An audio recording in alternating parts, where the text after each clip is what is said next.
Welcome to 2Cents FC. I'm your host, Amobi Okugo. Each week, we'll be discussing topics from around the soccer world and giving you our unfiltered thoughts and opinions. This week, we'll be discussing Champions Leagues and championships, who has next in NWSL, and new apps shaping sports media. This week, we're joined by Carson Merk, writer, podcaster, and the man running things over at the Beautiful Game Network. It's such a pleasure to have him on. He was able to adjust his schedule. How are you doing today, Carson? I'm doing good, man. Like I said before we got rolling, I already knew it was from Amobi. I knew L holds it down, so I knew he wasn't going to make me adjust the schedule. But no, for Amobi Okugo, it's an honor to adjust my schedule. Nah, man, you clowning already, man. We ain't even got started, but it's all love. It's all love. So speaking of love, when did you fall in love with soccer? You're doing some wonderful things around the game. When did you fall in love with it? I appreciate that. Yeah, it was late for me, which is funny. I know with a lot of people in soccer media and otherwise, like they're like, oh, I started playing soccer when I was 5, or oh, I fell in love with it. My dad watched it when I was a kid. Like, yeah. I was not. I was like Cavs, Browns, Indians. Like I was all like the main 3 sports growing up, and then towards high school, like I started to get into some of the World Cups, and then it actually was like probably a good bit of FIFA that got me into it. The World Cup version specifically. Yeah. Which I feel like they did away with those, but that's a discussion between EA Sports and myself. But I thought those World Cup games were fun. But yeah, I kind of got into it with that, and then actually I dove like fully into it with I actually applied to write for SB Nation, and because I grew up like loving all the main sports, I kind of just like, yeah, wherever there's a spot, I'm cool with it. And they were like, hey, how about the Houston Dynamo? And I was like, you got it. They were like, are you a fan? I was like, I am now. So so then I just kind of dove into it. And then honestly, it's funny now. It's like soccer is 99% of my sports. Other than the Cleveland sports, soccer gets almost all my attention. No, it's amazing to see, like, once someone gets bit by the soccer bug, they go all in. And that's what I love about FIFA. I love about like soccer culture, because these are unique ways that bring new fans to the sport. Yeah. So when you were writing for Houston, who were some like standouts immediately that you liked right off the bat? Yeah. So when I got to Dynamo Theory with SB Nation, I want to say I wrote maybe 2 articles first on the Dynamo specifically, and then they were actually entering a USL partnership with the Charleston Battery just for that season. And it was kind of a discussion. They were like, hey, we don't really have anyone to cover that. And I was like, I'm new. Like, I'm from a kind of a small town back in Northeast Ohio, Akron, still Ohio. And so I was like, I'll do that. So I just that was like my niche at that point. And then from there, obviously the Dynamo go from Charleston to Rio Grande Valley. So then I just transitioned to covering Rio Grande Valley. So when I was with covering Houston briefly, though, it was like Giles Barnes was really good. Like Will Bruin is kind of a scrappy guy. He's like the definition of a white striker to me. Like he's not that fast, like he's not that strong, but he's like strong enough and he's clinical enough. But so I actually ended up going kind of from Houston directly to the just the USL affiliate, which I actually enjoy because I prefer more of like the up and coming guys than I do the more established guys, I guess. No, I respect that. And so you were writing for SB Nation. What inspired the Beautiful Game Network? Yeah, so I actually started my own site, which was Switching Play Soccer. It was a brief cameo, popped up there for a minute. And so I was just doing that completely solo, and then talked to Mike Sparks, who actually founded the Beautiful Game Network. And he kind of mentioned to me, hey, we've been, because it was all podcast before. So he mentioned, hey, we kind of wanted to maybe add a little bit of writing. And so I was like, what if we just kind of merged and I just took all my writing talent to you? And so at that point, I just kind of established a writing division part of BGN, and then Switching Play Soccer, RIP. But and so then with that, it just kind of built from there, and then added some more writers, and then kind of just progressed.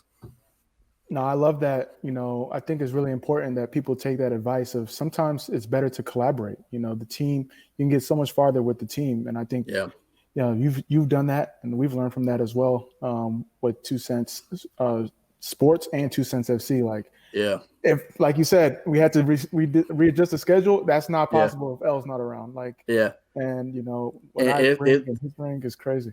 yeah, and it's honestly one of those things where I think pride is a big thing with that. Um, some people almost want to like go down with their ship because it's theirs, Mm-hmm. which I can respect that. I mean, different strokes for different folks, but like if you have a site and you're really passionate about it and you're not getting the views, you can't afford the domain, whatever it is, more power to you if you just want to like ride that till the wheels fall off. Or at BGN, I saw, okay, I can continue to do the same things I was doing, but there's an infrastructure already and Mm-hmm. the viewership's better. So, yeah, like you said, the building with the team a lot of times ends up being easier just because there's a lot less stress on yourself and more beneficial for the most part. No, exactly. So when it comes to BGN, like, what's your guys' overall mission, like, in your purpose? Yeah, for BGN, it's a really nice hybrid for me. Obviously, I'm a bit biased, but with the combination of being fan driven and Mm-hmm. also kind of having the media side there as well. So we have probably somewhere in the range of 30 podcasts currently on BGN. Almost all of those are fan driven by specific teams and specific markets. And then you also have the written content, whether that's writing an editorial. Most of my writing itself is like player features. I feature this dude Amobi Okugo at one point. Yeah. He does his thing, but so a lot of that it's nice, I think, to have that balance. So I think if anything, it's just about growing the game. A lot of it is affiliating with brands that affiliate with us. Mm-hmm. Icarus FC, I see L rocking the Icarus FC. Like I think there's an opportunity to maybe advertise more with bigger stuff or bigger companies, but Yeah. we prefer actually rock with companies that we rock with. So Respect. yeah, so with that, it's like I think that's kind of the mindset of BGN in general. Like build it from the grassroots. We have like some nonprofits advertised on some of the team pages. So honestly, it's none of us are in it because we're gonna make $1 million. We're in it because we love soccer. We want to grow soccer. A lot of my player features are on like NCAA players or USL League One because Yeah. honestly, a lot of that is some of these players will never have another article written about them, which Yeah. it kind of is what it is, but it's cool. And so I think it's just kind of growing the game that way organically. No, that's love, and I really want to take this time to talk about it because many people don't see the work that you guys are doing, and like from the fan driven perspective, players come and go, coaches come and go, owners come and go, but the fans will always be there.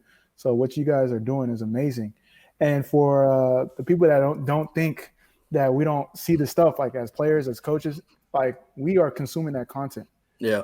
And sometimes people consume it a lot more than they admit they do. Yeah. So can you talk about, maybe a story, maybe you can't say names, but any stories you have where you did a player feature and a player may have got upset or was like, thank you. Yeah. You honestly, you have it both ways um, with the players. I think a lot of them love, like you said, a lot of them love that coverage because let's be honest. USL League One, USL Championship. There's gonna be coverage. A lot of it honestly ends up being from the league. There's not like a ton of independent coverage. Mm-hmm. So I feel like if you're able to highlight some of these guys or girls in the case of the NWSL, I think it's good. A lot of them appreciate it. I get I read a player feature and I'll have like a player's mom DM me, hey, that was an amazing article I had literally a couple weeks ago with the NCAA player. Hey, that was an amazing article, and I'm like, your daughter does a great job. I felt she needed to be highlighted. Like I commend you for raising her that way. And so you have those positive things. Some of it is you'll have players like I'll do for the Toros. I'll have like a top Toros of the week because I'll just do like a weekly Yeah. rundown. And some of the Toros players in the past have been like, oh man, you're telling me a goal and assist, gets me number 3. And I'm like, hey man, I love you as much as the next guy. But yeah, so I think it's fun. And I think whether it's podcast or written, I think the fans get a lot out of getting to either just talk about their favorite players or if they get, you know, a player to retweet them or respond to a tweet. Yeah. Hey, I listened to the show. The fans love that. And then I think from the player side, you have somebody that, for 15 minutes was talking about how great of a game you had, on a random Wednesday night in Hartford. So it's like it's cool. You kind of get that from both perspectives of the players being excited about it, and then also not. Sometimes they're a little critical, but I don't think Yeah. I don't think we've ever had anything. Actually, I have one funny story. So I cover specifically Rio Grande Valley and then the Lights, Las Vegas. Yeah. So and I'll say his name because he's my guy. But so I didn't know him at the time, but Sammy Ochoa, who's been Okay. around Yeah, he's USL been for around. years. Yeah. So he had his first year with the Lights really struggling early on. Sammy, like he's a goal scorer. He's gonna Yeah. score eventually, but like his first year with the Lights, he really couldn't get going. So they play at Colorado Springs. Obviously, I'm not at Colorado Springs. I'm watching at home. And they play a corner. They play it to the near post for a center back to head it. I think the plan was to head it to the far post for Sammy. So the center back heads it, and it's going in, and Sammy goes to head it in, and he actually diverts it out. Ooh. And so I'm like, it was just one of those things where it's like it was such bad luck. Like he just couldn't break through. So in my recap was like, he was, it's just kind of, when it rains, it pours. He just, it happened. And so he tweets me back and was like, yo, that shot wasn't going in. You weren't there, blah, blah, blah. And so I'm like, okay, fair. Like, I believe it was. Yeah. You're entitled to believe it wasn't. And he was like, yeah, you don't know what you're talking about. You were watching at home, blah, blah, blah. And so I said, I'm not going to call you a liar because who am I? It was you. Yeah. But I'm not going to be like, oh, yeah, you're right, man. That's my mistake. I was like, in my opinion, it was going in. So I said, respect, whatever. He ends up breaking out of that slump. But the funniest part was there was a Colorado Springs supporter who DM'd me, and they were like, yo, we were behind the goal. It was definitely going in. I was like, fair enough. But yeah, but that was the only time like I've been pressed by a player. But Sammy's a good dude. I think he was frustrated just because it wasn't going his way. But that was just funny because I was like, I'm not gonna call you a liar. I think I'm right, and I'm not gonna back down from that. But no, that was kind of probably the funniest story for me. Nah, thank you for sharing that story. I think that dynamic is so interesting because obviously we see in other sports like when Kevin Durant claps back at journalists, but we're starting to see it a little bit, at least in American soccer. And I'm all for it. I think that grows the game. Like you talk about fan culture, fan content. That's what's going to grow the game instead of these execs trying to come up with all these different marketing strategies. I think that's what, gets the game more popular. So yeah, thank you for sharing that story. No doubt. So to change subjects a little bit, how did you become a Newcastle supporter? And please don't tell me it was because you watched the Goal movie. No, that actually was funny when when Miguel Almiron signed with Newcastle. He actually mentioned Goal specifically. That was like a big like he was like, oh, I knew about Newcastle mainly from that. But yeah, that was funny. But yeah, the DeAndre Yedlin one is just, or the Newcastle one, I Freudian slip with DeAndre Yedlin. So we go back to the Houston Dynamo one. I applied SB Nation, was like, whatever. So I was writing for Fansided, which is another media kind of encapsulation. And I was writing just a general soccer, playing for 90.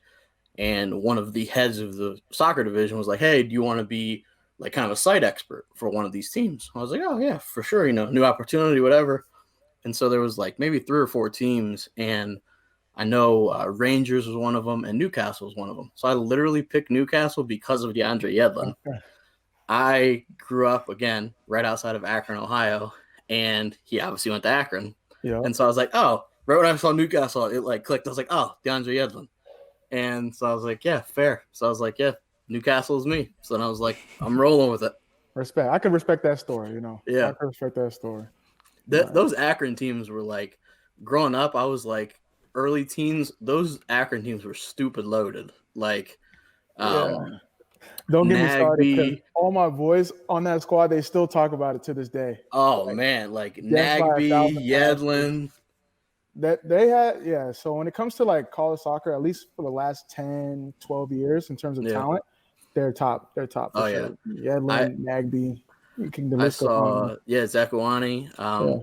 I saw Darren Maddox play a NCAA tournament match there, and it was, I guess, October probably in Akron. It was snowing, and so Darren Maddox was walking down to start warming up, and he wasn't really going full force on the warm up. Yeah. And so I said, hey, Darren, you cold? He said, I'd rather be in Jamaica. I was like, fair enough. I can't be mad at you for that. Yeah, respect. Yeah, like so when we all get together, they have Akron stories for days, and it's like, Oh yo, that was yeah, 10 years ago. Come on, guys. Come on, all guys. of them, all the Akron stories. I'm here for them.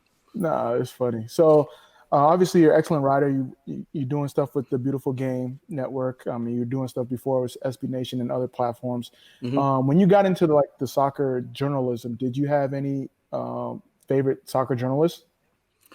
Um, yeah, as far as soccer journalists, I would say the one that comes to mind was Alicia Rodriguez, Hmm. who covers, I'm pretty sure she covers literally everything like California. I'm pretty sure it's like LA Galaxy, LAFC, Los Dos, Orange County. She writes for SB Nation, also does some work for MLS Soccer, but she works. When I got with SB Nation, she has been like established, and she was one of those people that is, and I think we'll touch on this a little later on with one of the other topics, but she was very willing to share information and very willing to communicate, Respect. and she was already established. I'm just this random goofball that knows, like, it's just kind of getting into it. And she just, like, if I had a question, she would be willing to answer.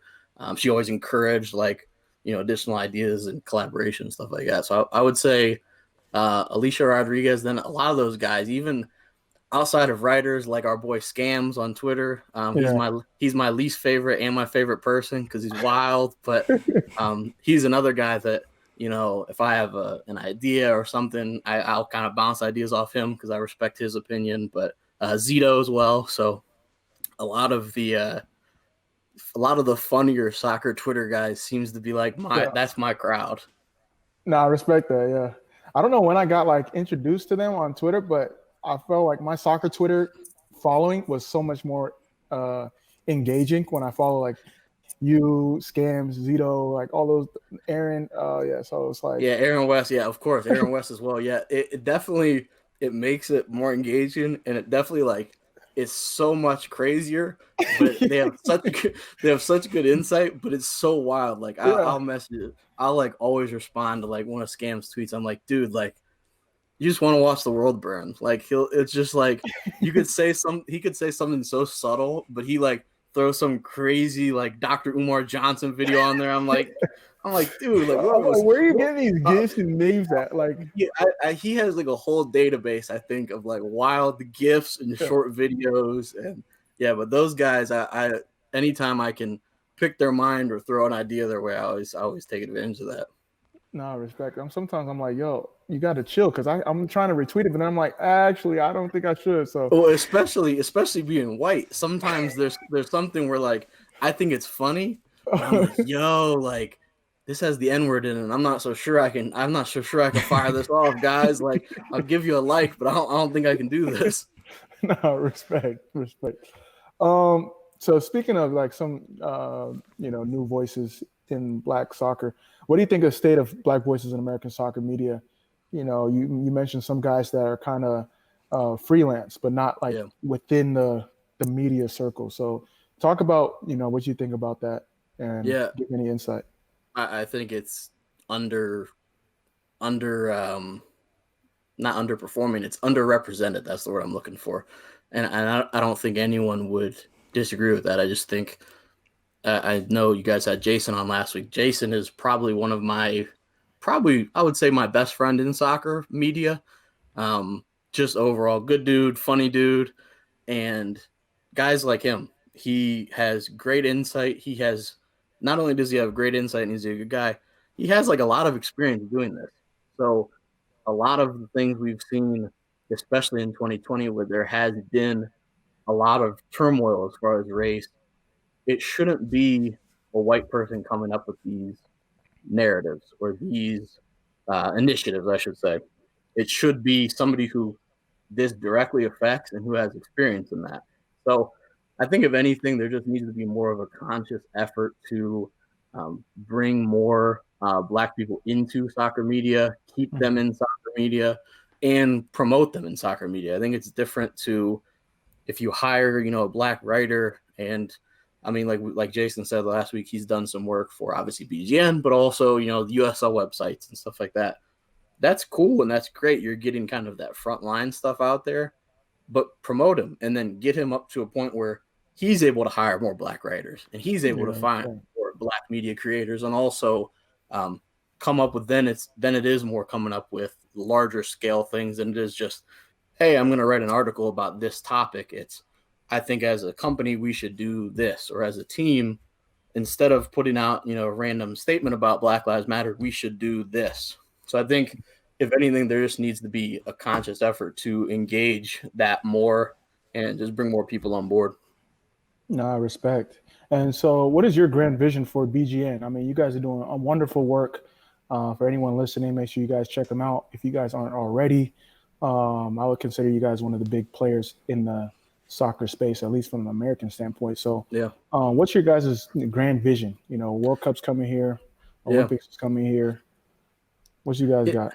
Yeah. If anything, just keep growing, but growing responsibly, I guess, for lack of a better term. I don't think we need to focus on, hey, we need to get 50 new writers and 50 new podcasts. I think just kind of growing organically, bringing people that have a similar vision, and just continually to grow, continuing to, even beyond the media scape, kind of we go back to having more, whether it's more Black writers, more Black podcasters, more women involved in either side of that.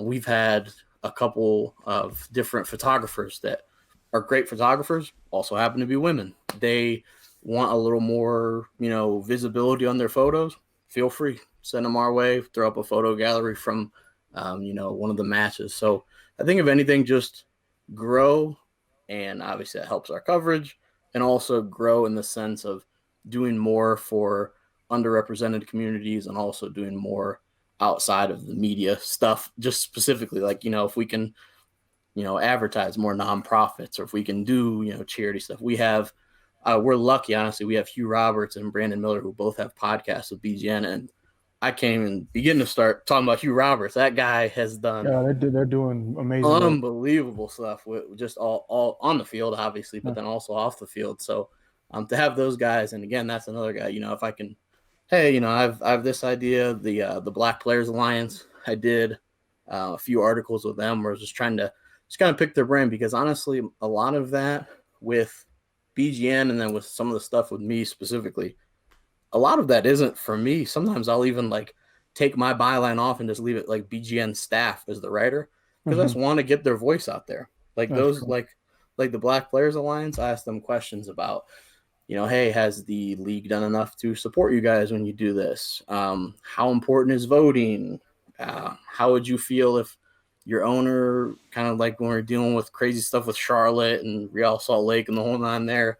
I just want to use BGN as a magnifying glass, and just a spotlight, and say, hey, it's on our platform, BGN.fm, but look at these guys. Like this, Yeah. look at their words, read their words, or hear them. So yeah, the more we can grow from the grassroots, the better. No, that's what it's all about, and that's what it takes to Yeah. grow the game. So much respect to what you guys are doing. I know you got a supporter in us at 2Cents FC, 2Cents Sports, and thank you for taking the time to share that. Oh, you guys are, I'm rocking with both of you Yeah, for sure. respect. So I got a Yeah. question because Yeah. so how do you guys handle deadlines? So like scores 1-1, you writing your article, got it ready, and then a late goal happens. Now you got to change up everything. Yeah. Because I always see stories about like, like this game goes in overtime or something Mhm. like that happens.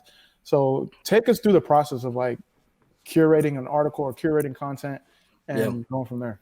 Yeah. A good thing with BGN, we have some of that where it's just like either a quick recap, or whether it's a podcast or something like that, where it's going to be pretty quick after the final whistle. But a lot of it isn't deadline driven. And then Perfect. also, for anyone listening that may be interested, or the people that are there know, there's not like, for other companies, they'll have either a deadline or a quota you have to hit. Hey, we'll hire you, but you have to write 15 articles a month, something like that. My objective kind of running things has always been, again, not a lot of these people you're not going to get paid a ton or any. And so with that, it's just a matter of if you can do it, great. If you can't, I'm not going to be like, yo, you said you were going to write that article by Wednesday. Where's that at?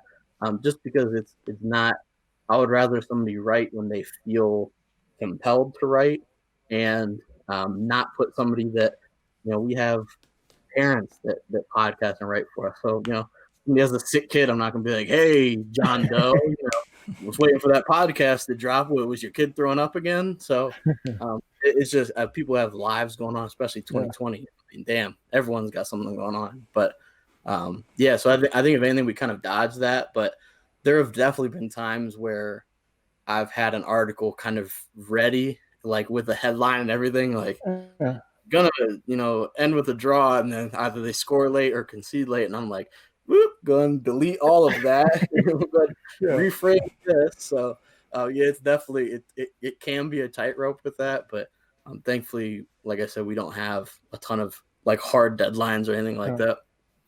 And like for my last question before L takes over, so for the young girl or guy that's trying to get into sports, there's so many different ways to get into sports. One being writing, journalism, media.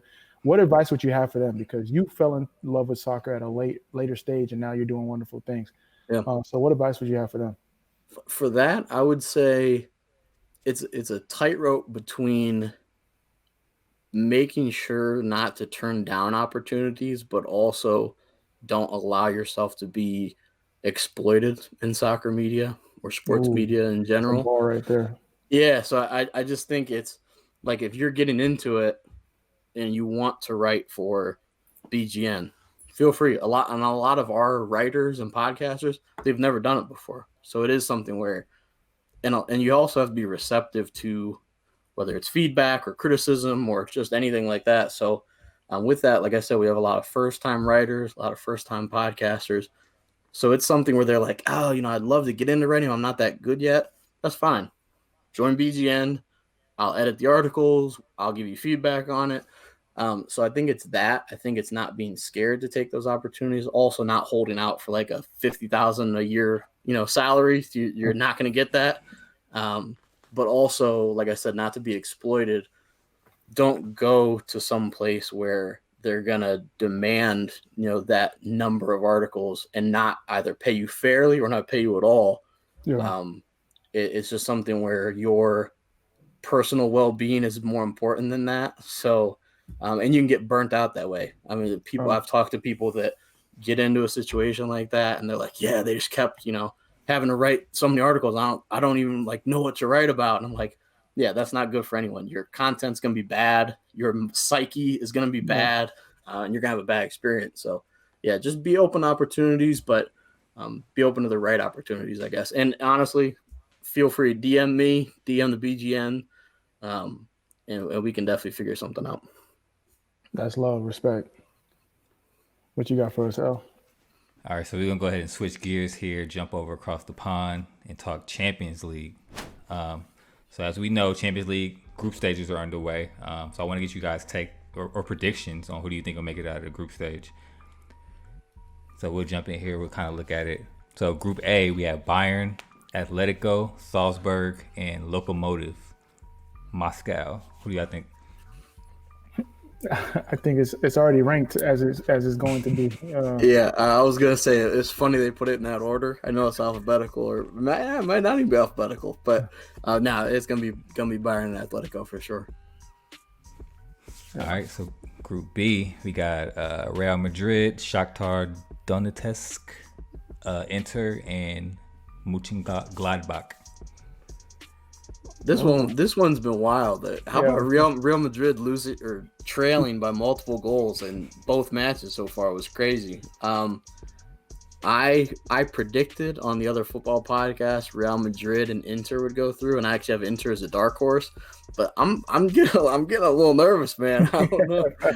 There's a lot of games we played, so I think I'll still stick with Real Madrid and Inter to figure it out. But I wouldn't be shocked if Shakhtar goes through. They're random. I think it's a Ukrainian team, but they're always like just there to make something happen. Yeah, you're right. Real Madrid's out scaring me, but I think they have enough time to turn it around. With that Clasico, I think they were focused on that one. Inter, Real Madrid, I got going through. Yeah, we'll touch on a little Real Madrid headline later on in the show. But so Group C, we got Porto, Man City, Olympiacos, and Marseille. I got City, and I'm stuck between Porto and Marseille, but I think I'll stick with Porto making it happen. Oh yeah, I'm going Man City, Marseille. That's tough though. I didn't want to go against you, Carson, but and Marseille is a fun team name to say, so I can't be mad at that just based on saying it. All right, Group D, we got Liverpool, Ajax, Atalanta, and I don't even know how to pronounce that one, so I'm not even going to try. But yeah, Michelin. That's what I got. Would you say Michelin? Yeah, that's my try. That's what I'm gonna try. Oh. Okay. Yeah, I'm not even gonna. I'll let both of you try that one. But the I got it. Liverpool, Atalanta. Yeah, Liverpool, Atalanta. I want to say Ajax, but I think they're a little young. So, and Atalanta plays some good football. Yeah. Okay. So we got Group E: Sevilla, Chelsea, Krasnodar, and Rennes. I already know what Amobi's gonna say with this one. But yeah, that's fair. Sadly, I'm just gonna agree and say Chelsea, but I got Chelsea and Sevilla. Yeah. Honestly, I want Sevilla to crash out of the group stage just so they can go back to Europa League. Like we kind of mentioned on the podcast, I was like, that'd be great if they just were like, you know what, like we could win Europa League. Yeah, we're not going to win Champions League, so we might as well just take our L's and get out of here. But yeah, I don't think anybody else in that group is challenging them too much. Yeah, Rennes is my dark horse pick. Just because I like Camavinga, that's my guy. So Group F, we got Zenit, Dortmund, Lazio, and Club Brugge. Or Bruges. Yeah, this has been an interesting one so far. I think it's going to end up being Bruges and Dortmund, but Lazio, I have a hard time picking against them. Dortmund, like they're due to, and I don't know why I feel like Club Bruges. So I'll go Bruges and Dortmund. Yeah, I got Lazio. I think I like what they're doing right now. I think Dortmund is going through like a coaching issue. I think like they're worried about they're not worried, but he's not really taking them over that next level. Yeah. So I don't know when that's going to get figured out. So I'd say Zenit, Lazio and Zenit. Oh.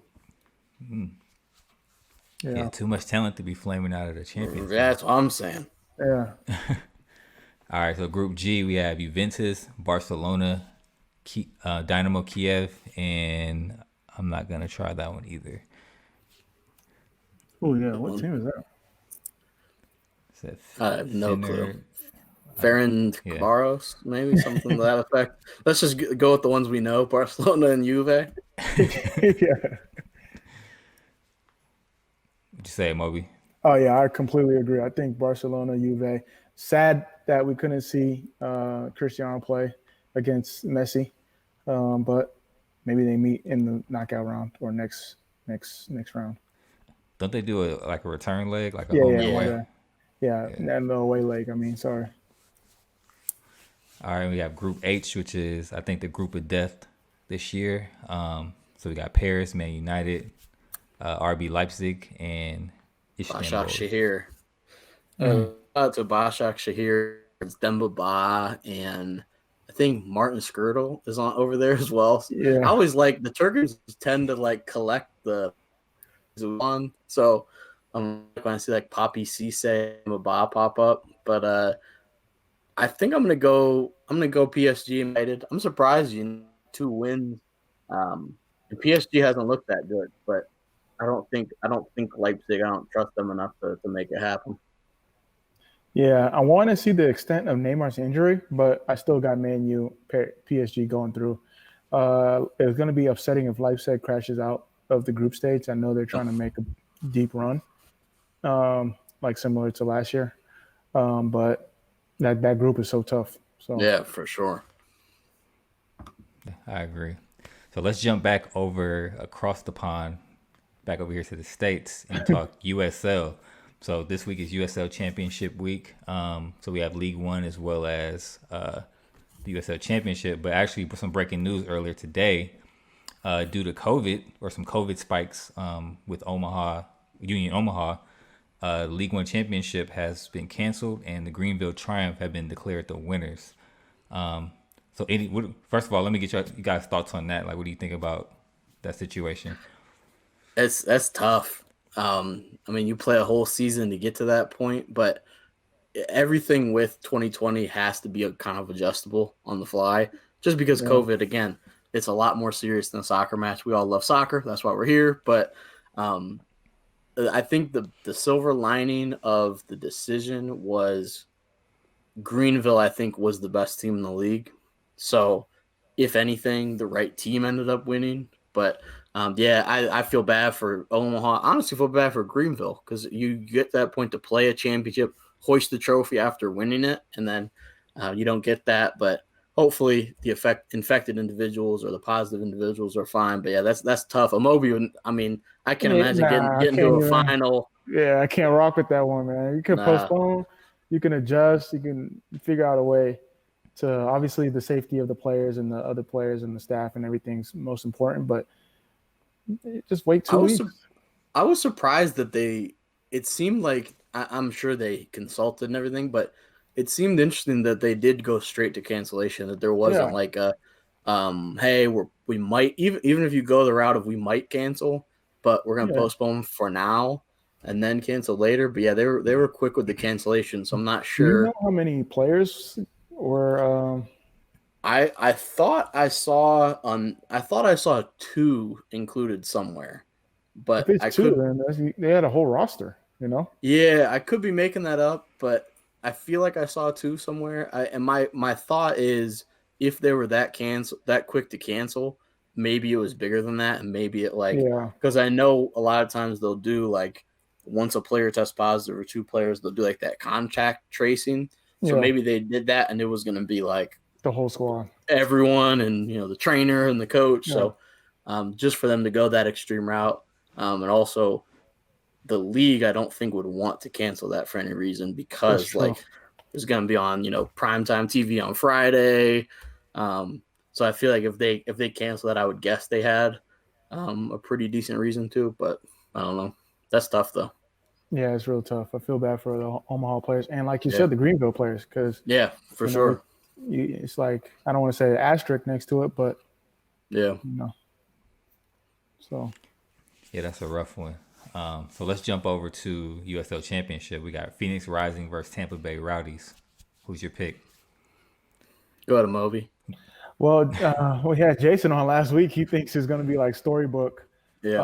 I think Tampa Bay's been fighting the last couple of years. You know, they haven't got over the hump. For them to be hosting, it's hard to go against the home team in the finals. But last year, Salt Lake won it away from home. Mm-hmm. I think Phoenix has enough experience to win away from home, especially if they make it to playoffs. Lubin's on a good run of form right now. I'm not sure. No, I think who won it the year before? Louisville? Yeah, so they won Louisville. it. I'm going Tampa. I think Tampa is primed to do it.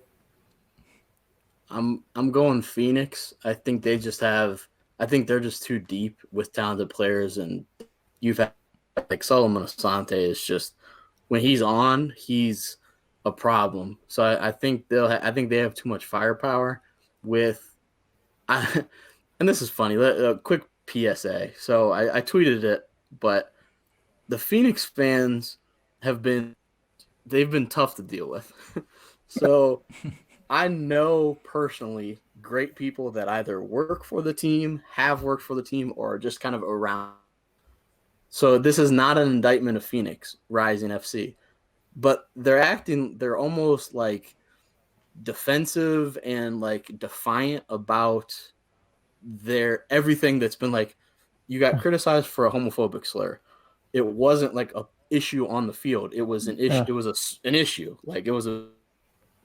And then they're like, oh, everyone hates us. Like with the whole thing about hosting the final, they're like, oh yeah, we embrace the asterisk. I'm like, dude, hills to die on. This is not the hill to die on.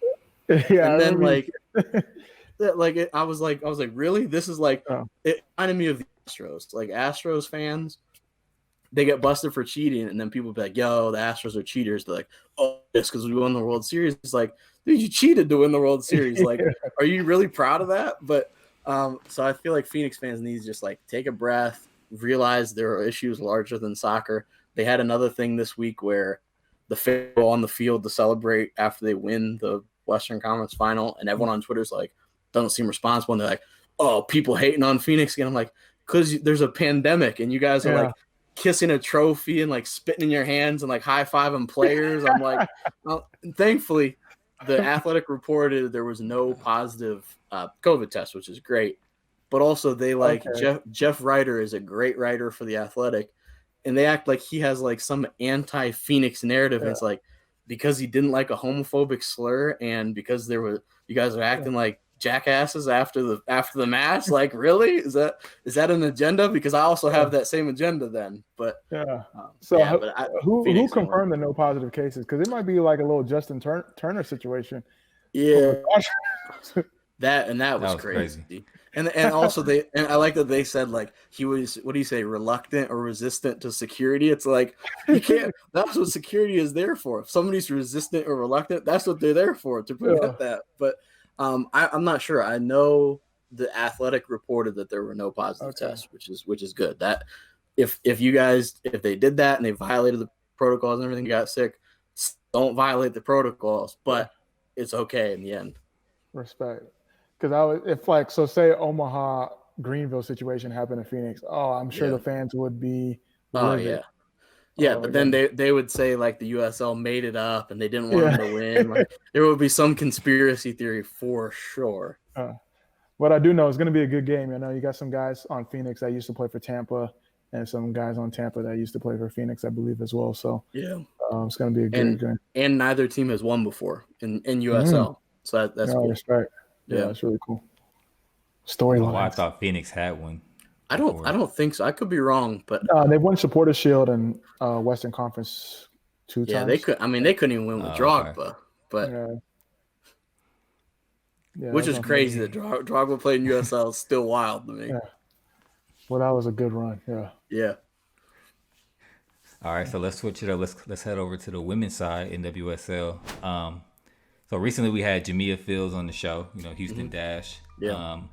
And we asked her who she thought was next up, but for obvious reasons, you know, she couldn't really divulge the way she would have liked to, you know, political reasons. Yeah, she was trying to be Switzerland.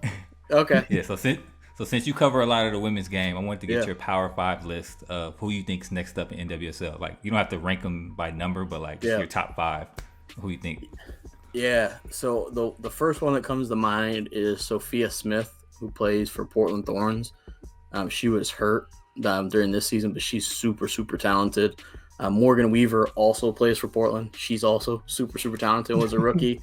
Who top 5? You know who has – so Washington Spirit announced that they had re-signed, I think it was 7 players. They have like a ridiculously good young core of like a central defender, a midfielder, a winger, a striker. So they have like everything covered as far as young players. So I want to say the young core of Washington should be included, but not anybody specifically. Who else is really good and young in NWSL? Ciara King for Utah Royals. She is awesome and just seems like I would love just to talk to her at some point, because she just seems like she is a good time to just, she's got great personality. She's great on the field. She's been really outspoken as far as a lot of social justice issues as well. So that's she's up there. So I'll say, let's see, Sophia Smith, Morgan Weaver, the Spirit Core, King, and there's a young player for North Carolina. I'm completely spacing on her name. Let me see if I can think of her name. She actually got hurt. It might be Allie Watt. She got hurt like literally within the first like few minutes of her debut. Damn, you hate to see that. Yeah, it was in the Challenge Cup, and I was like, yeah, that's rough. Let me see if that's her name. She's number 5, but let me confirm that because I do cover the league from time to time, so I don't want to be making stuff up. It is Allie Watt. Yeah, she's out of Texas A&M. But yeah, I'll go Allie Watt. Cool. Yeah, I know we got King coming on the podcast over the next couple of weeks. We've been trying to get that situated, so that's going to be you already know I'm checking that out. Yeah, she's awesome. Yeah, but we definitely want to tap in with more of the women's side. So yeah, Carson, I'm gonna hit you up, man. I know you got for the sure plug over there. For sure. Yeah, all right, perfect. Cool. So I'm gonna switch it up again. We're gonna go take a left turn here. Yep. So there's a couple of new voice-based social media apps on the market. Specifically, one's by the name of Clubhouse and Locker Room. That have the potential to add a new dimension to sports media. So if you're not familiar with what Clubhouse is, it's a new invite-only voice-based social media app. And in the app, users can enter into different rooms to listen or participate in conversations on varying topics. There, they'll be able to see who else is in the room, and you can also see their profiles. And so whoever made the room is the person who can bestow speaking privileges on the participants. So basically, it's like if you were to think of like a forum, right? You have people on stage, and then you have people in the audience. And then the people on stage are like talking. There may be like a moderator or something like that, right? Yeah. So it's basically that on your phone, okay, but with voice, for like little talking heads, right? Mm-hmm. And then Locker Room is basically identical to Clubhouse, but it's solely focused on sports. So it's like strictly sports only. So with the conversational nature of these apps, people are removing the barriers between the influencer and the average person. So like you could be on this Locker Room app talking to KD, like you can't get that every day, Maybe on Twitter, but you can't like voice to voice. Could be a burner account. Yeah. You never really know. Yeah, for sure. And so like with the removal of those barriers, and like people have been like addicted to Clubhouse, like literally like all nighters. Yeah, like I was lightweight being addicted, like sitting in rooms like all day. And then there's actually a room on Clubhouse. They're talking about, will this kill podcasts? Like how will this damage podcasts? Because there's a lot of like podcast hosts and stuff on these stages talking all day. Like, is that gonna hurt your topics? Is that gonna hurt your listenership? Will you see numbers dip because you're so accessible now, and you're kind of like wasting that content on here, and you can't even record it. You can't go back and listen to it again. That was gonna be my next question, is it recordable? Because if it's not, I guess you would still have the podcast that's viable because people can go back and listen to it, or if you were busy during that time, you can listen to it. People could probably screen record, I'm guessing. There's been a problem with that. People have been that's been people have been like leaking that screen recordings have been happening. Oh yeah, I'm sure that was bound to happen. Yeah, so it's a big battle going on right now about like the monetization strategies around these platforms and what's going to happen for the moderators and stuff. Yeah.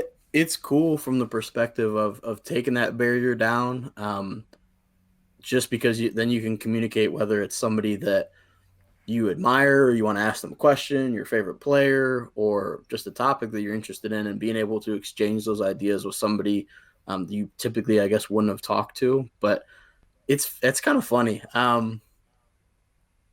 First off, if I ever get one of those, I'm going to all the LeBron's better than Jordan groups and just backing that up, because I'm a Bron guy all day. But like you're gonna find at Carson A. Merk in every one of those rooms. It's like, yo, but Jordan got swept out of the first round multiple times. But what's the word on that? But it's interesting. I think if anything, as long as the people in there are not responsible is not the word I'm looking for, but willing to kind of give game to people, whether it's if it's something where they're talking and somebody has a question. I'm not in there. Locker room, they got me on the waiting list. I'm outside the club in Akron, Ohio, shivering, waiting to get in there. But me too. Yeah. Clubhouse, we got you, but locker room is still, okay. Yeah. Clubhouse, we got you. Oh, my man. But with that, I think as long as people are in there and they're willing to kind of talk to people and Keep it professional. Obviously, you're gonna have wild people on there, I'm sure, but it's kind of a cool idea. I actually one of my best friends, probably my best friend, is a professional boxer, and so it's always funny to see how people approach him, like with conversation. Some people just want to like say what's up, take a picture.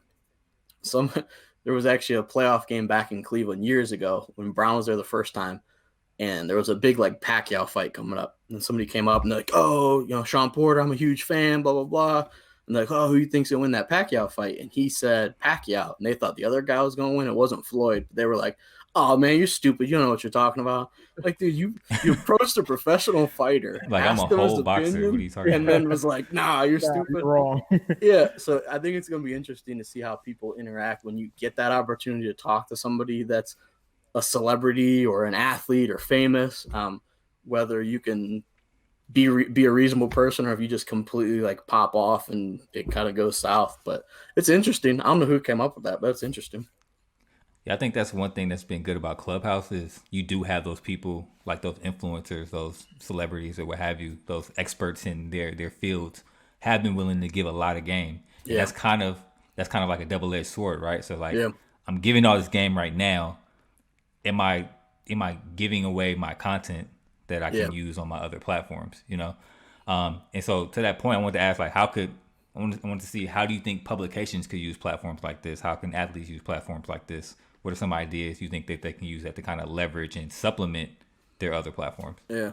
I think LeBron, and shout out to LeBron again, but they kind of did that with Uninterrupted, where they were the ones telling their own stories. They also had Richard Jefferson and Channing Frye had kind of the first podcast, what that was called, Road Tripping, where it's just players just talk. That's where Kyrie said the earth was flat, but that was that like direct from player to consumer, where you're telling your own story. So I think as an athlete, and Amobi can kind of vouch for that, but if you give an answer to a reporter, they'll probably get it right, but there's going to be that one time where they misquote you or they cut the clip off and everyone's like, "Oh, that was crazy what Amobi said." In these Clubhouse and locker room, you're at least able to, you're directly articulating what you want to say. So it's cool from that perspective, I guess. No, you're exactly right. I think with platforms like Clubhouse and Locker Room, athletes are going to be able to, be real, tell it from their voice, and also connect with a larger community. Not just the ESPN, Fox Sports, the people that have access post locker room. Like, and athletes give the like political answers when it comes to that, but when they can get in like a private forum, obviously, if there's a way to like protect from screen recording and stuff like that, they can give their like real answers. And I know we're going to touch on something about it later, but I definitely think obviously with the Frugal Athlete, I think there's definitely unique monetization strategies that athletes will be able to use with these type of platforms.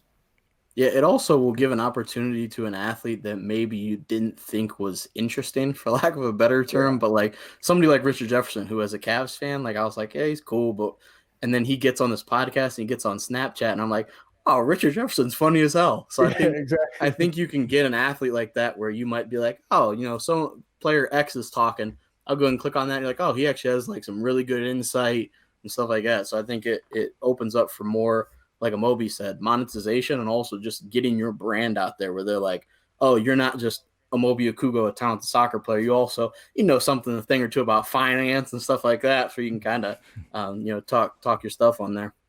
No, respect. Yeah. I think it's, Clubhouse. I'm not even gonna lie. Oh, I've been on Clubhouse. You've been out there. Asleep. I'm like, why am I still on this thing? It was like calling girlfriends back in the day. Yeah, exactly. Woke up. Why am I listening to Arian Foster at 4 a.m? What the hell? Yeah, I mean, there's definitely shenanigans on there, but there's definitely a lot of like really good rooms and really good information. I've learned a lot, like about marketing and all kinds of stuff, like on there. So it's a. I just put like a job like application on Clubhouse because there's like a room for like people that are looking for, and literally like 10 DMs. So we might have some work. We might have some assistance for 2Cents FC shortly. Nice. You have 17 interns. That's great. Hey, we need help, man. Yeah, man. We're growing. And we're trying to level it up. But yeah, so let's move into one of our favorite segments of the show: no card, yellow card, red card. This is a quick fire segment of the show where I'll fire off some topics and we'll get the responses of our guests as well as Amobi using the soccer rating system or the soccer card system. So no card obviously is I agree, I'm in agreement. Yellow card is I can go either way, and red card is I disagree or I'm not cool with that. So jumping right into it. No card, yellow card, red card. The Premier League is moving forward with this £14 and 95 pence or cents pay-per-view games. I'll let you go first, Carson. I'm gonna say red card. I don't think it sticks. I know money ends up kind of driving everything, cash rules everything around me, but I think there's been enough feedback. I know Newcastle's owner came out and was like, yeah, that's crazy. Like, that's just it's too much. So I think at some point there's enough negative feedback where they at least lower it. I think they'll stick with like a pay-per-view model, but I don't think it's going to be that much. Red card. I already have too many platforms to watch these games. I'm gonna have to go back to old school or, get it back on the bootleg if it starts getting out of hand. Yeah, man. I have so many streaming platforms. It's unbelievable, Yeah, it's ridiculous. I think it's only in the UK. Yeah, it is right now. Where they'll be charging this because they already hit us over the head with, the Peacock or whatever. Yeah, whatever I had to bring back CBS All Access for the Champions League, and so I literally on that CBS All Access I watched Champions League, Europa League, and Sonic. That's it. Like that was the only three leagues. I'm watching on the Spanish channels for Champions League. Yeah, oh yeah, that's a good call. Yeah, they even got like a red zone version for it. It's pretty cool. Oh, nice. All right, next up, no card, yellow card, red card. Jesse Marsh alluding that Frank Lampard didn't rate Christian Pulisic because he was an American. I'll go no card. I'll go no card. I think that's probably a thought that went through his head, and I think every player is different, but I don't think that's like a crazy, not stereotype to have, but kind of preconceived notion that you don't really understand how he plays. He played a little bit, obviously played well at Dortmund, but yeah, I'll stick with no card. But I'm real close. I'm reaching in the pocket for a yellow, but I'm gonna give you a stern talking to first. Yeah, it came from a conversation between them two. Yeah. So he kind of got it from that conversation that they had. Yeah, I'm going yellow card because it's not like I like the banter. I like the the fact that they're talking about it, but Jesse Marsh doesn't coach Chelsea and he doesn't coach Christian Pulisic, so it's like, why are you making that comment? But it does put pressure on Lampard. And didn't Lampard respond to this? Yeah, exactly. So I like. Didn't he say "Oh, you read my mind" or something? But yeah. I also don't love. I'm also, I guess, un-American. I don't love Pulisic, so I don't know. He's not my guy. Like, you don't rate him, or you just don't love him? Yeah, I don't rate him. I'm not like, I've never been the like USA waving the flag guy. So like, I don't like immediately he's an American player. I'm like, oh, Christian Pulisic, he's American. Yeah. And I think he's pretty good, but I don't think he's like elite. But that's like elite on a world level. Sorry, we gotta dive on this. Yeah. You don't think he's elite on a world level, or you don't think he's elite like how they compare him, like he's already the best American player ever? I don't think he's far off from that discussion, from the second discussion, but like on a world level, I don't think he's gonna ever be like an elite player in the world, like a top 25 player in the world. Top 25. I almost started to do 25 players in my head, but I can't think of that many. But I think he'll be a above average player on a good team, but I don't think he'll ever be like one of the best players in the world. Okay, so one of the best players in the world is like top 15, and then everything after that's kind of like. Yeah, okay. I think he'll be in like the 30 to 50 range. 30 to 50 range. Yeah. All right, we're having a whole podcast on that. You think he's? Yeah, we could have a whole podcast. Respect. All right, respect. Yeah. I like you're sturdy in your decision. It's not like, oh, he's American, I automatically gotta. I'll never be that guy that's like, oh yeah, red, white, and blue. Aaron Johansson's the best striker, and. All right. So on the flip side, who do you think out of our current or this up and coming men's national team player pool can reach that level? Ooh, or has the potential to reach that level? That's a good question. I think Weston can do it. I don't think Dest can get to that level just because he's the defender. I just don't I don't think he gets there. I think Weston can do it. I think Adams will maybe end up in that Pulisic range where he's like that 30 to 50, but I think Weston potentially could. Oh, and Gio Reyna. Yeah, what am I? The Gio Reyna. You rate Gio over Pulisic at the same age? I think Reyna has a higher ceiling than Pulisic. I'll go on wax saying that. Really? I do. Okay. I think he's got a little more. I think he's got a little more flavor to him. You can tell he's ready for that role, though. You could just the way he carries himself. He just has like. He's got something about him. Watching play, he has something about him where you're like, yeah, you're the shit, and like, yeah. But I still don't think so. Yeah, I also could be. I also could be the opposite of the like all pro America guys that love Pulisic, so I could have just be burned out from that. But I think Reyna is gonna be better than him. I think if we going off like current guys right now, it has to be Dest.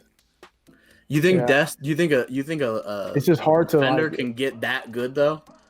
Like you gotta be one of the best. You gotta be like the best defender in the world to be in that top top category. Yeah, outside back, he's flashy. He get overlaps, and as long as Messi's there, you're gonna have eyes on him. He has to add a deadly attack. He has to have like Marcelo. Yeah, type. You saw how they were. You saw how Davis got love. Marcelo, you're looking at outside backs. There's a lot of good outside backs, but in terms of like popularity, like flair, like exposure, talent, we're still talking about Marcelo. We're still talking about. Yeah, I'll rank top 3. I'll say Reyna, Weston, Dest as the most likely. I love Reyna, man. He really does not rate this dude. No, Weston? And I love that Amobi could like the vein in his forehead. Yeah, I'm just like looking. I'm like thinking of the squad right now. I'm like, Weston?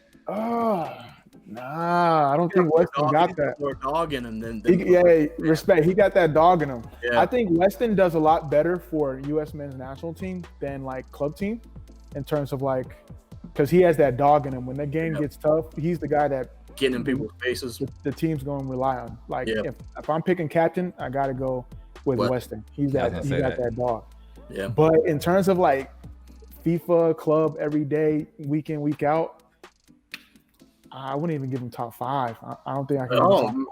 Moving forward, he's a good player, but I feel like he's gonna be like that player for the national team that brings everyone together. Yeah. And then club team is just gonna be above average, top talent type. Yeah, and that's kind of I guess we flip flop because that's how I see Pulisic is that he's gonna be like he'll do his thing with the national team and he'll be good for Chelsea or wherever he ends up, but he'll never be like the guy. Yeah, respect. And national team, I don't think Christian got that. He can't handle that pressure. I don't think. Especially in CONCACAF with the like physical play and stuff. Yeah, I think Gio can. I just think he got. Can't be crying on the bench, man. He's not gonna be on the bench. I just don't think he has that like get mad, give me the ball type, take over type. I think Gio got that like fuck this shit. Like give me the ball. Yeah. My dad's done it. I can do it too. Like Got the Ken Griffey Jr. swag. Yeah, he got that dog in him.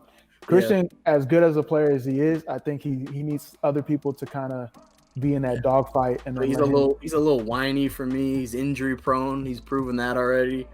Neymar, basically. A lot of games. That's a lot of games. That's just a lot of. They're playing a lot of games. So he's the U.S. Neymar, basically. What do they call him? NRA Mar. Shout out to Banter Pub FC. They got those names. Yeah, you gave us a good topic. I feel like I could go on and down about this. Yeah, man. Yeah, and then Tyler Adams, he's gonna be a dog too. He's a solid one too. Yeah. I think I hope he doesn't start to get overlooked, but he's solid too. Yeah, he's got a good squad. Hopefully they don't choke. All right, so last one. No card, yellow card, red card. Karim Benzema is caught accusing Vinicius of playing against Real while speaking to a teammate in French while Vinicius is within earshot. So what do y'all think about that? Like, A, what he said, and B, like just the way that he did it. Karim Benzema's kind of that guy though, isn't he? Yeah, he's top dog on the squad. Yeah, he has a little bit of a checkered past. I would say I'll say yellow card because A, I don't speak French, so I don't know for sure what he said. But also, I can't doubt that Karim Benzema would say that. He also let's just put one thing so I can say this on the podcast. Karim Benzema should be the number 9 for France. Like, it's silly that he's not. Yeah. It's silly they like exiled him. But yeah, imagine that French national team that won the World Cup and you have Benzema instead of stupid Olivier Giroud up top. But yeah, I'll say yellow because I don't know for sure that he said it, but that I can't confirm for sure that he didn't say it. Well, there was they had video of it. Did they have subtitles? Somebody read it. Yeah, As subtitles. long as somebody reputable subtitled that and that's what he said, I'm not shocked that he said that, and I'm not shocked that it's not great, but kind of it is what it is. Yeah, paraphrasing, he said, "Oh my mama, do not pass to this dude. He's playing against us." Like that's what he said, like in so many words. Yeah, that's classic. To be fair, people do argue that because Giroud was there, the way he played for France, that was more fitting than having Benzema there. But in terms of talent, Benzema is by far and away a better striker. In terms of him saying that, that's no card. That happens all the time. If a player's having a shocker, people will go to the side and be like, "Yo, let's try to avoid, freeze him out." Yeah, try to freeze him out because I don't know what's going on. He's just not there mentally. He's not ready." Like, I've done that. People have done that to me. Like, it happens to everybody. How many times do you think a teammate has said that about you? Like, "Yo, Amobi, on my mama, don't pass to the ball." Nah, to be fair, probably like one time, and I was like low-key playing injured, so it was within reason. But yeah, it doesn't really happen.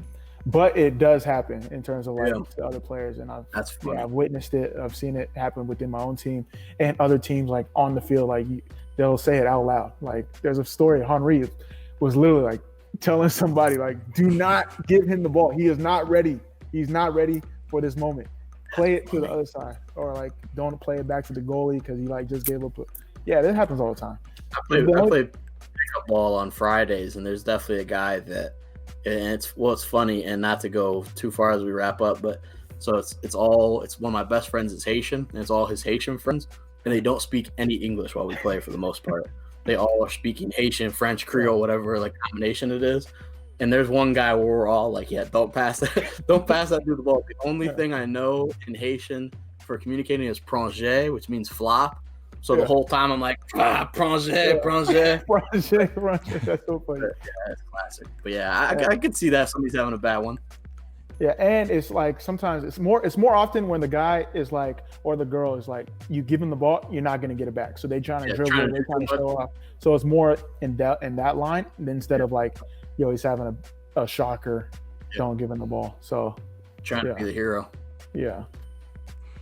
All right, so that wraps that up. But real quick, let's jump into our Week 7 Premier League predictions for this week. So first up, we have Wolves versus Crystal Palace. Man, I'm upset. Last week I did horrible, so let's go better this week. I'll go Wolves. I'm going Palace. Okay. Sheffield United versus Man City. Man City. Gosh, yes. All right. Burnley versus Chelsea. Oof. Where are you taking him, Ovi? Burnley plays good soccer. Chelsea has been tying a lot lately, but I got to go Chelsea. I'm going Chelsea. All right. Liverpool versus West Ham. Ooh. Liverpool. Yeah, Liverpool. They do need like an emergency center back. They got to bring up someone from the academy or something. All right. If only there was somebody on this Villa. podcast that could play some defense. Right. All right. So we got Aston Villa, Southampton. Villa. Yeah, Southampton with the shocker last week. Do you think they could do it again? No. I think they Villa. used played their one shocker card for the week. That's done. Yeah, we're going Villa. All right. We got Man United, Arsenal. Oh, that's a good one. Yeah, that's a good one. Give me Arsenal. I'm going Man United late PK. Yeah, the Bruno Fernandes is always good for one. All right. We got Tottenham, Brighton. Tottenham. Yeah, Tottenham with the bounce back. Okay. And then last one, we got Leeds versus Leicester. Oh, that's probably a game of the week. I'm intrigued. Give me Leeds. Yeah, that's the Monday night game. I'm going. I'm going Leeds. Yeah, I like Leeds. Yeah, I think Leeds. You guys correct me if I'm wrong, but they are the team that every neutral is rooting for. Facts. Like every neutral is like, yo, Leeds are classic to watch. Like kind of Sheffield United was like that a little bit last year, but not as much. Leeds are just like, yo, it's a barn burner every week. You think Amazon for that too? Yeah, for sure. Yeah, for Amazon, sure. They probably like, yo, we need to run this up 4 more seasons. For sure. Yeah, lock it in. I'm sad that they did Spurs last year because Jose is already wilding for this season. So I'm like, man, the content was there. It's crazy how they're doing this in England and no one has done this in US yet. Me and El keep talking about it. Someone need to give us the bag. We'll handle it for you guys if you guys really want this to pop off. Did they do that with LAFC? Yeah, it was like a 3-part series on YouTube. Yeah, it's a one-off. I thought they did one on ESPN. Yeah, it was on ESPN Plus. ESPN Plus YouTube combined collaborative thing. Honestly, I think it doesn't even need to be something like, obviously there's not sometimes a budget for those like HBO or Amazon documentaries, but even if you agree to have somebody with a camera that's competent with a camera, they're independent. I know an independent filmmaker in Cleveland right now that you pay that guy enough, he'll fly out and follow you around for a year. So yeah, no, I definitely think, and the more content you get with that, my mom, a lot of my player features and in general tie back to that. My mom loves sports, but she always loved the story of a player. She'd be like, oh, did you know so-and-so, their mom was this, or they, got cut from this team and blah, blah, blah. So I think the more you can give the general public that stuff, the better, to just kind of grow in fan bases. Exactly. Like I'm looking at Philadelphia Union situation right now, and Corey Burke, who went to Jamaica and had to stay out there and then came back, scored a goal like in his debut coming back. Like that has to be part of like an episode on the series. Like people are dropping the ball. I don't want to say people are dropping the ball, but they're just not seeing it. They're not seeing the ball. They're dropping the ball. They're not dropping the bag. They're dropping the ball, not the bag. They need to flip-flop that. Drop the bag, not the ball. For sure. But yeah, that's it for this week, man. Yo, Carson. Thank you so much, man. Episode 21. It was a pleasure you coming on. Where can people find you? Where can people connect with you? We know you're active on Twitter, active on social media. Yeah, I'm real name, no gimmicks on Twitter. So at Carson A. Merk. Feel free, interact on Twitter. At the BGN FM, that's where you'll get content, podcasts, written stuff by me. Feel free. And like I said, any aspiring writer, podcaster, photographer related to soccer, anything, shoot me a DM, shoot the BGN a DM. We'll make sure to get you squared away and get you rolling. Nah, respect. Y'all heard the man. Episode came out great. But that's our show for this week. Subscribe, rate, and review. It helps us get discovered. Follow us on the socials at 2Cents FC. Check out our merch at 2centsports.shop. As you can see, El's rocking the hat right now. It helps support the show. Check us out. Check us out. Our merch. I already said that. Tweet us your comments on the show and any topics you want me or El to discuss on the show. Your only place where you're getting unfiltered thoughts every Friday. See you guys soon. Appreciate it. Yeah. Oh, sidebar. Carson copped some merch too. So appreciate it. Actually, I'll go ahead and say this. So I also do a podcast with one of my best friends, the boxer, Sean Porter, the Porter Way podcast. And so that's actually video and audio. And so I'll probably rock. I'll you know what? Just for you guys, I'll do it this week. I'll rock. We record on Sundays. I'll throw on the 2Cents FC shirt on Sunday. For sure. Respect. Tag us, man. Tag us. That's love. All right. So that's it for this week, y'all. Appreciate it.